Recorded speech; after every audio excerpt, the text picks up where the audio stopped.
राधा स्वामी जी। साखी, एक दिन तो खाली हाथ जाना ही पड़ेगा। इस जहाँ से क्यों करता है तू गुनाह। यह जिस्म तो किराए का घर है, एक दिन खाली करना पड़ेगा।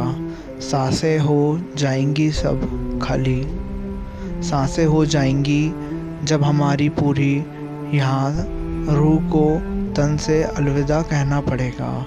वक्त नहीं है तो बच जाएगा, गोली से भी समय आने पर ठोकर से मरना पड़ता है। मौत कभी रिश्वत नहीं लेती, सारी दौलत को छोड़ के जाना पड़ेगा।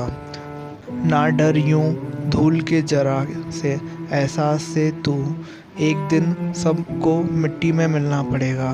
सब याद करे दुनिया से जाने के बाद, दूसरों के लिए भी थोड़ा जीना पड़ेगा।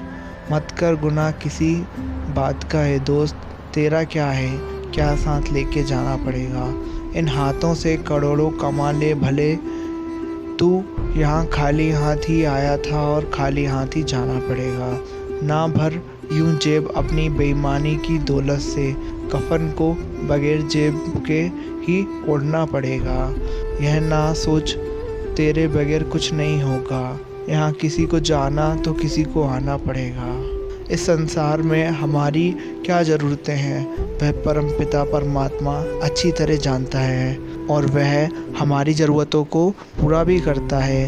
क्या कभी हमने आकाश में उड़ने वाले पक्षियों को देखा है, जो ना कभी खेत जोतते हैं, ना बीज बोते हैं, ना ही फसल काटते हैं, फिर भी वह परमपिता परमात्मा उन्हें भोजन देता है और वे भी इस संसार में जीवित हैं। फिर आज हम अपनी रोजी रोटी की चिंता क्यों करते हैं। जिस परमात्मा ने हमारी रचना की है, वह स्वयं ही हमारी रोजी रोटी का प्रबंध कर रहा है।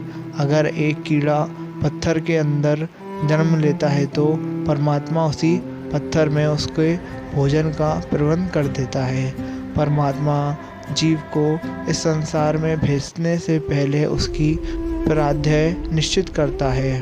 कहा जाता है कि मधुमक्खियाँ जब तूफान के कारण खेतों में फंस जाती हैं तो अपना संतुलन बनाए रखने के लिए वे छोटे छोटे पत्थरों से चिपक जाती हैं, ताकि तूफान उन्हें उड़ाकर ना ले जाए। इसी तरह हम भी सद्गुरु के प्रेम की डोर को मजबूत से पकड़कर बदलते हालात के तूफानों में अपना संतुलन बनाए रख सकते हैं। चाहे ये हालात दुनियावाही हो या रूहानी, चाहे वे हमारे अंतर में हो या हमारे आसपास।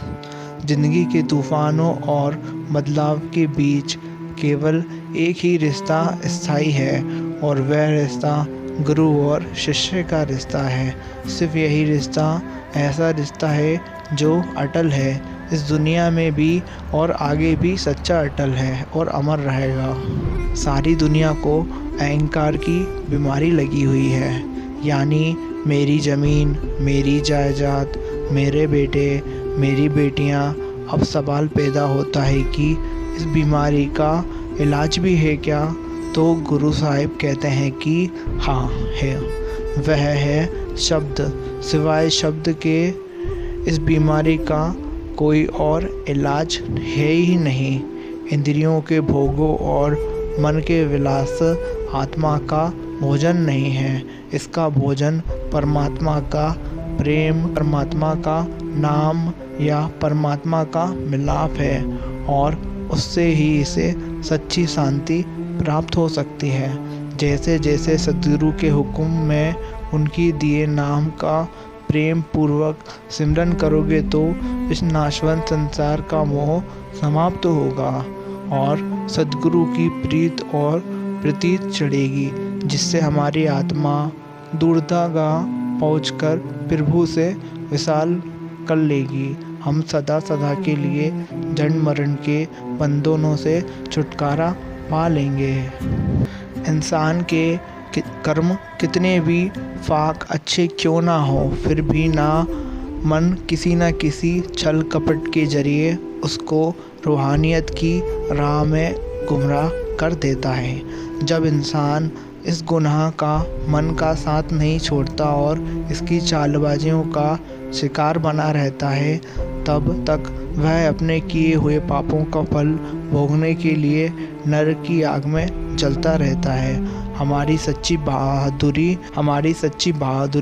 बाहरी दुश्मनों पर जीत हासिल करने में नहीं है, बल्कि इस ताकतवर मन को काबू करने में है। हम सबको और इसको काबू भजन सिमरन से ही किया जा सकता है। परमात्मा के राह पर चल के ही किया जा सकता है। तो हम सबको भी भजन सिमरन करते रहना चाहिए। राधा स्वामी जी। आशा करता हूँ ये वीडियो आपको अच्छी लगी हो तो वीडियो को लाइक कर दीजिए एंड चैनल को सब्सक्राइब कर दीजिए। राधा स्वामी जी।